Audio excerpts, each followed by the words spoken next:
Hello दोस्तों, आप सभी का स्वागत है हमारे YouTube चैनल पर।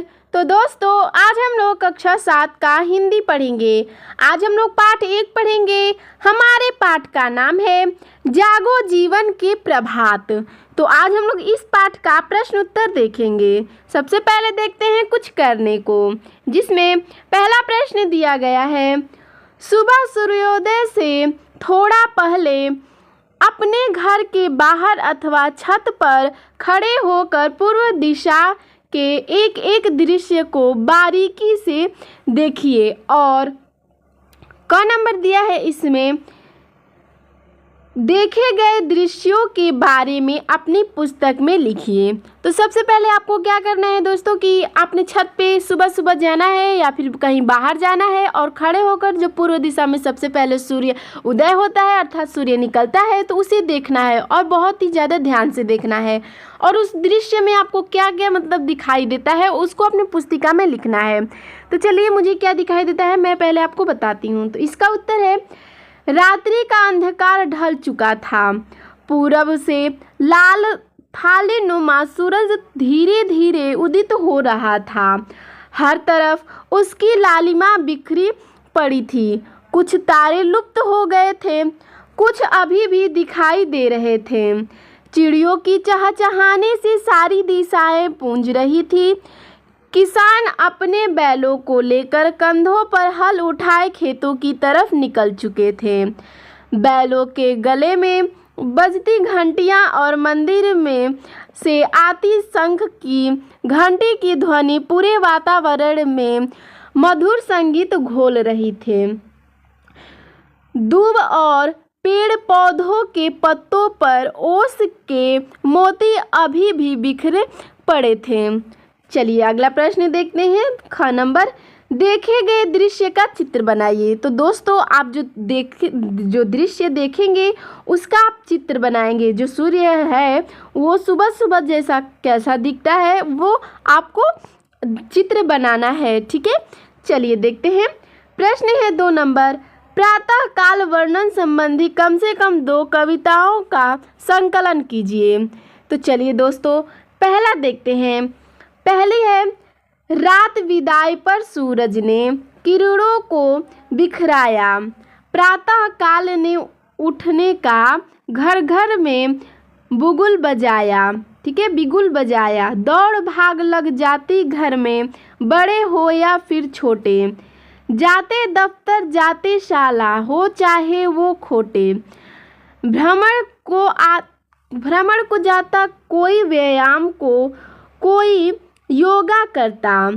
स्फूर्ति और जोश से तन को दिन भर को ये भरता। इसी में आगे देखते हैं, ठीक है। मंदिर मस्जिद गुरुद्वारे के पट है सब खुल जाते। पूजा पाठ इबादत है से जीवन के दर्शन पाते। उछल कूद ये जल्दी से कट जाता प्रातः काल। बाल्य अवस्था लगता है ये दिन के प्रभात काल, प्रातः काल, ठीक है। तो ये पहली थी, ये पहली कविता थी। चलिए दूसरी देखते हैं। दूसरी है, सुप्रभात बलताला तालाब को, अलविदा करता रात को। खिले कमल और सूरज की किरणों की लालिमा, लगती चुनर पहनी फिजाओं ने गुलाबी। खिलते कमल लगते तालाब के नोर ने, लगाई हो जैसे पैरों में महावर। आगे देखते हैं। भोर का तारा छुप गया उस माँ के आंचल में, पंछी कलरव माँ की मीठी पुकार। सच अब तो सुबह हो गई, श्रम के पांव चलने लगे अपने निर्धारित लक्ष्य की ओर, और हर दिन की तरह सूरज देता गया धरा पर ऊर्जा। तो चलिए देखते हैं विचार और कल्पना, जिसमें पहला प्रश्न है, यह कविता उस समय लिखी गई थी जब देश आज़ादी की लड़ाई लड़ रहा था। हम गुलामी के अंधकार से आज़ादी के सुनहरे सवेरे की ओर बढ़ रहे थे। बताइए उस समय देश की स्थिति क्या रही होगी। तो चलिए इसका उत्तर देखते हैं। उस समय पूरे देशवासियों की नसों में आज़ादी की लहर दौड़ रही थी। बड़े बूढ़े जवान बच्चे महिला पुरुष सब आज़ाद होने के लिए आंदोलन कर रहे थे। अंग्रेजों की लाठियां गोलियां भी उन्हें रोकने में नाकाम थीं। अंग्रेजी सामानों का बहिष्कार किया जा रहा था। भारत छोड़ो के नारे से पूरा देश गूंज रहा था। आए दिन लोग जुलूस निकालते थे। बड़े नेताओं के नेतृत्व में अंग्रेजों का अत्याचार भी अपने चरम सीमा पर था। बेगुनाहों मासूमों सहित देश के बड़े बड़े नेताओं की गिरफ्तारी होती रहती थी।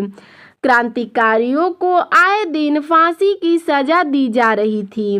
भारतवासी स्वतंत्रता प्राप्ति के लिए संघर्ष कर रहे थे और अंग्रेज उन्हें गुलाम बनाए रखने के लिए प्रताड़ित किए जा रहे थे। देखते हैं प्रश्न 2 नंबर। प्रातःकाल पशुपालक अपने पशुओं को चारा खिलाते हैं। इसी तरह निम्नलिखित के द्वारा प्रातःकाल किए जाने वाले कार्यों के विषय में लिखिए। जैसे है क में है विद्यार्थी। तो प्रातःकाल में विद्यार्थी क्या करते हैं?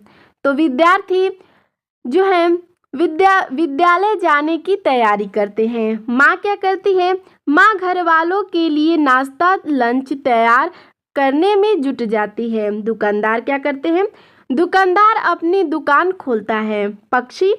पक्षी अपना घोंसला छोड़कर भोजन की तलाश में निकल पड़ते हैं। आप अर्थात मैं भी विद्यालय जाने की तैयारी में लग जाती हूँ। ठीक है, चलिए देखते हैं कविता से, जिसमें प्रश्न है पहला।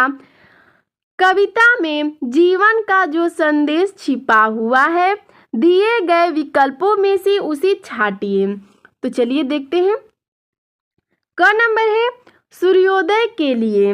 ख नंबर है जीवन में नई आशा का संचार करने के लिए। ग नंबर है मलयवात का आनंद लेने के लिए। तो जिसमें ख नंबर इसका उत्तर सही है, जीवन में नई आशा का संचार करने के लिए।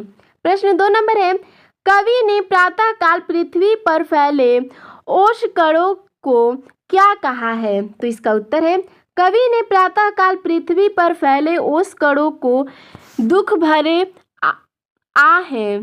ठीक है, चलिए प्रश्न 3 नंबर देखते हैं। उषा द्वारा ओस बटोरने का क्या आशय है? तो इसका उत्तर है उषा द्वारा ओस बटोरने का आशय यह है कि उषा के आने पर दिन की गर्मी से ओस समाप्त हो जाती है। इसी प्रकार जागरण और सक्रियता से कष्ट दूर हो जाते हैं। चलिए देखते हैं प्रश्न 4 नंबर है भाव स्पष्ट कीजिए। जिसमें क नंबर प्रश्न दिया है चल रहा सुगंध यह मलयवात, इसका भाव स्पष्ट करना है। चलिए देखते हैं। कवि दुखों से भरी रात में हिमकणों को दुख के आंसू कहता है, लेकिन अब प्रभात अर्थात या भोर हो चुकी है और शीतल मंद सुगंधित हवा अब चल पड़ी है। क नंबर है कलरव से उठकर भेंटो तो इसका भाव देखते हैं। कवि कहता है अब दुख भरी रात बीत चुकी है और पक्षियों की चहचहाहट के साथ सुबह आ रही है। चलिए देखते हैं प्रश्न 5 नंबर। प्रश्न 5 नंबर है रजनी की लाज को स्पष्ट करने के लिए नीचे 4 अर्थ दिए गए हैं। इनमें से सही उत्तर छांटकर लिखिए। तो क नंबर है अंधकार, ख नंबर है शर्म, ग नंबर है अज्ञान और घ नंबर है आलस्य। तो इसका सही उत्तर होगा अंधकार। ठीक है, चलिए देखते हैं भाषा की बात।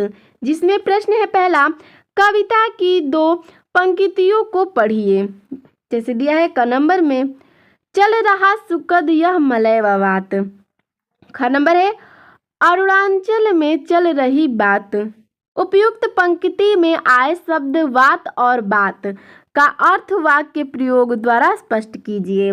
तो देखिए शब्द है वात, इसका अर्थ होगा हवा और इसका वाक्य में प्रयोग होगा आज पूर्व दिशा में शीतल वात चल रही है। ख नंबर में दिया गया है जो बात, ठीक है, ये जो बात दिया गया है इसका अर्थ है बातचीत या चर्चा और इसका वाक्य में प्रयोग है आज विद्यालय में 15 अगस्त के बारे में बात हो रही है। ठीक है, ग नंबर प्रश्न दिया गया है अरुण प्लस अंचल के योग से अरुणाचल शब्द बना है। इसी तरह नीचे दिए गए शब्दों में अंचल शब्द जोड़कर